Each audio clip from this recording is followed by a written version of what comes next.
Hey guys, welcome back to Let's Play the Minish Cap. This is Mike1217, and in this episode we're actually going to start playing the game. How about that?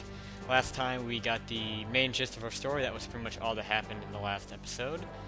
And the King of Hyrule has instructed us to go to the Minish village and seek out these Picori people that we've been hearing about. These mysterious Picori people. So I'm going to quickly take a look at our map that we can access at any time by hitting the start menu, and those are our items. This is a map, and as we go there'll be more of this filled out. You can see a check mark right here, and it's labeled Minish Woods for us, so that's where we know to go, the southeastern part of the map, so let us head in that direction. So I guess it'd be a good time to explain the buttons. I talked about them a little bit last time as well.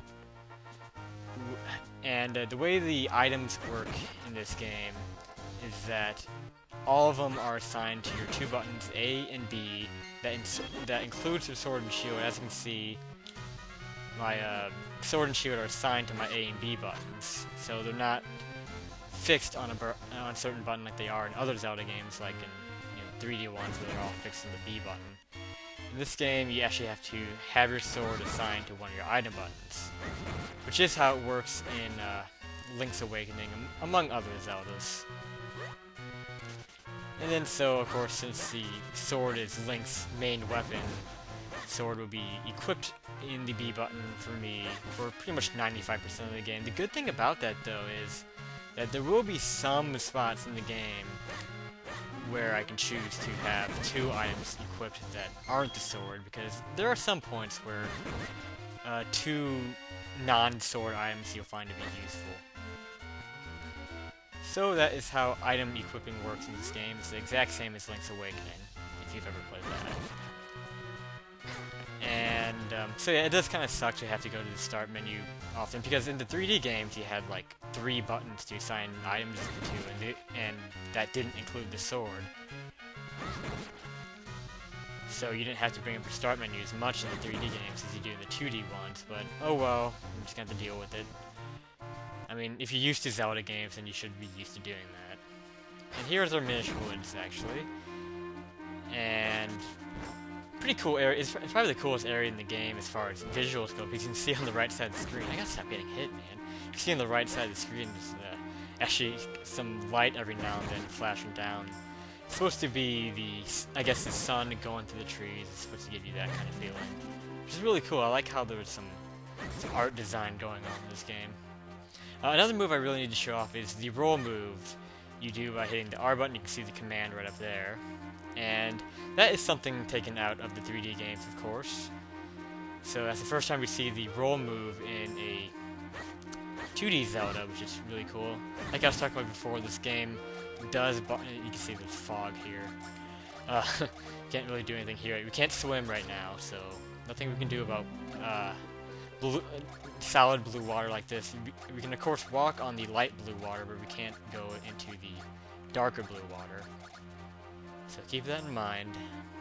But yeah, that's one of the things I was talking about, how this game borrows some elements from 3D games, and this is a major one, the roll move. It works pretty much the same. It serves pretty much the same purpose, mostly just to go faster. Because Link, as you notice, is kind of sluggish in this game, so if you want to get places faster, you just keep rolling. I'm not going to spam it, so don't worry. You're not going to have to listen to this all the time.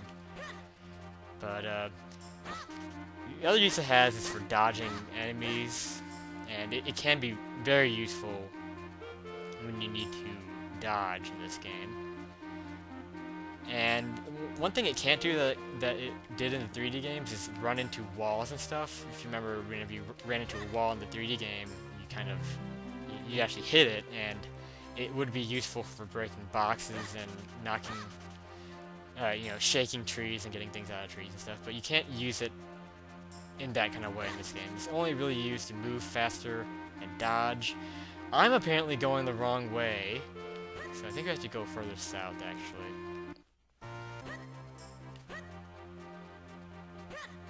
Okay, I'm back at the stump. We saw this very briefly earlier. I believe we just have to keep going here and activate some kind of cutscene. eventually we're gonna be finding a character. There we go. Okay, I just went to the wrong spot. My bad.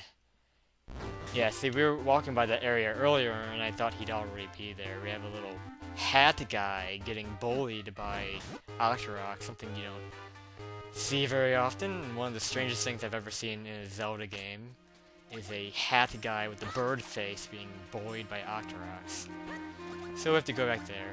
Yeah, I will have, I will admit that I'll have my brain fart from time to time, but if I ever have a lot of stupid wandering where I'm not getting anything accomplished, I'll definitely cut it out. But without further ado, let's go up here and see what's going on with this hat guy.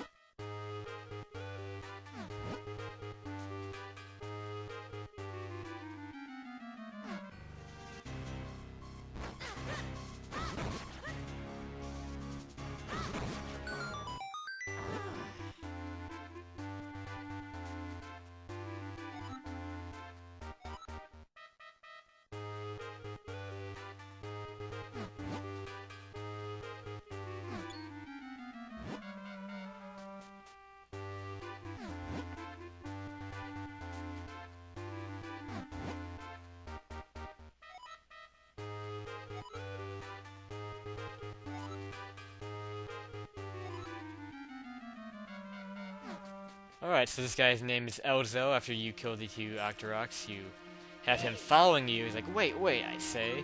Because he's, he's a hat, he can't really move very much. In fact, I don't know how he's moving at all.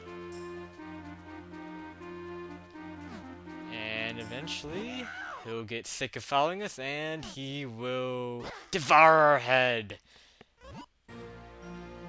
So there you go, there is our cap, and this is supposedly like the explanation of how Link got his hat, which is why, this is part of the reason why people put this game at the beginning of the timeline. I don't think that's a really good reason, but regardless, this is how we get our hat, and his name is Elzo, and he pretty much serves as the guide character in this game, very much like Navi in Ocarina of Time, Tail in Majora's Mask, the King of Red Lions in Wind Waker, Midna in Twilight Princess. He serves as that type of character, and just like all those characters, he's extremely annoying. Yeah, he actually is really annoying in this game. I forgot how annoying he is. Not quite as bad as Navi, but he's close. He's probably the second most annoying sidekick character in the Zelda series. I kind of wish they would go a little bit easy on these types of characters, to tell you the truth. I mean, it's nice to have someone to refer to if you're a bit lost, but these characters, in some games more than others, this game, unfortunately, it's more of an issue, is that these characters interrupt you way too much, I feel, for really obvious things. We all know how Navi used to be like, oh, there's bars on this door, you can't open them with your bare hands. It's like, oh, geez, shut up, I'm not a total idiot. So unfortunately, that does happen a lot in this game. Elzo likes to interrupt you a lot, but that's enough about that. He tells us about this stump, and we can see a command on our R button to shrink. So this, ladies and gentlemen, is the main gimmick of this game. Whenever you find a stump like this that has a hole on top of it, you can actually use Elzo to shrink down to really, really small, microscopic ant size. So this is the main gimmick of the game, and you'll be doing this a lot. And I do like this. This is probably the reason why this game is 2D instead of 3D. I was talking about before how I can see this game as a 3D game. I can't really see this concept used in a 3D game, I don't know. But, yep, we are Minish size, and once Elzo's done yapping, you can see there's a little speech bubble showing us where Link is. And when you're in this form, you can't really do much. You can still roll to move faster. You can technically still use a sword. You can see I can kind of, I'm hitting my B button like using my sword, but it doesn't do anything when you're in this form. So I don't know why you can use your sword here, because it doesn't do anything, but it's there. So you can't really do anything in this form. And the light blue water that we can walk on earlier, we can't walk on now, so we have to get on these leaves to get across this and get over here. And we'll go into this little place. And now the camera actually goes in, and it's as if we're normal size. So that's a really neat aspect of this game. So yeah, the good thing about being Minish size is that you don't always have to be in that microscopic kind of form. In fact, for the most part, you'll always be playing the game like this, and you can use your items as usual now. So here is the Minish Village. And this is where the Picori people actually are, and those are who they are, actually. Let's kind of enjoy this cutscene. Picori! Okay, I'm not gonna pronounce those. Sorry. So these guys are speaking kind of a foreign language to us that we cannot understand. So, that's kind of a drag. We can't talk to these people yet. So let's explore this place.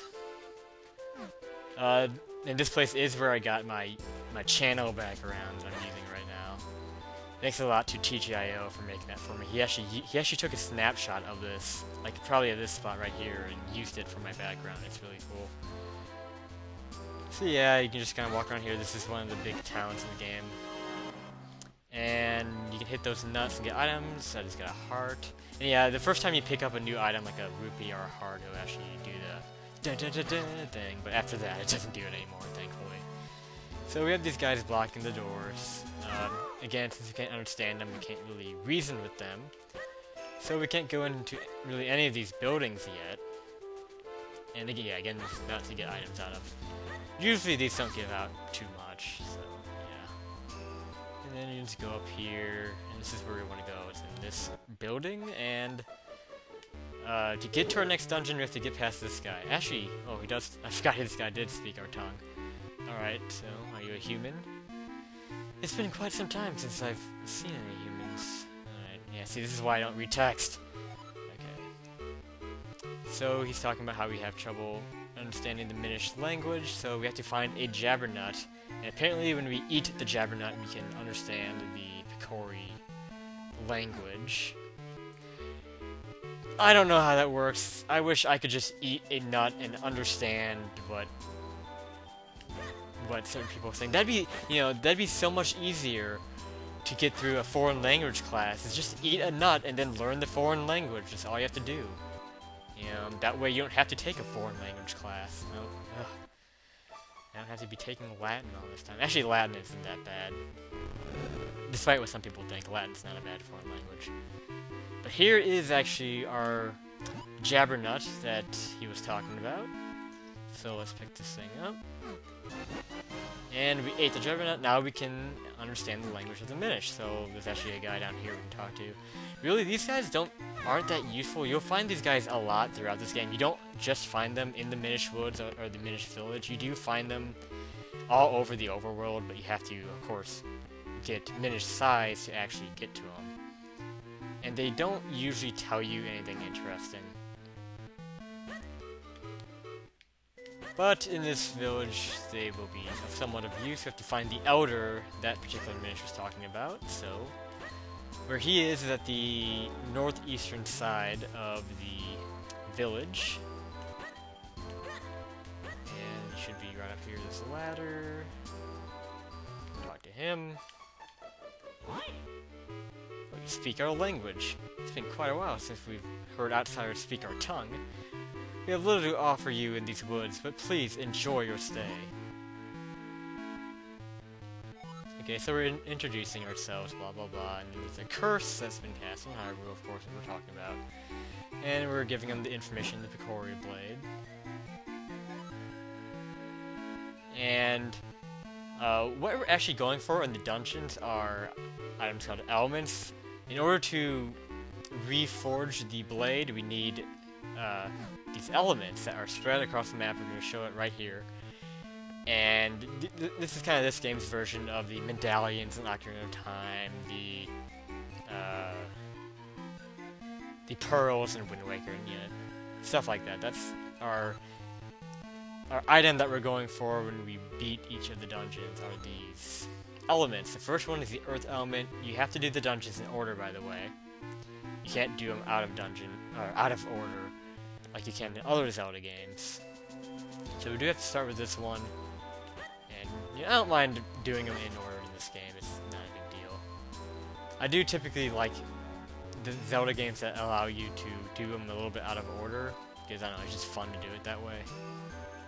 But it's not too big of a deal, so after we're done talking to the Elder, we can come back and talk to this guy, and he will move out of the way, and this will take us to the shrine, which holds our first element. And now we're back to this again. So yes, and there's a heart piece right there, which we can't get right now because we're too small to get it.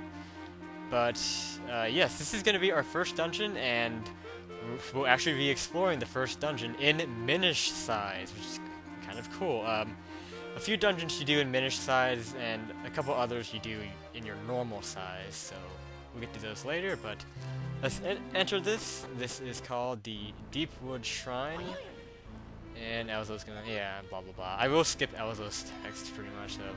Sorry if you don't, he usually doesn't say anything important, so I will be skipping a lot of his text, but anyway, I'm going to end this episode off here and take on the Deepwood Shrine, the first dungeon of The Legend of Zelda: The Minish Cap, in the next episode of this Let's Play. This is Mike1217, signing out.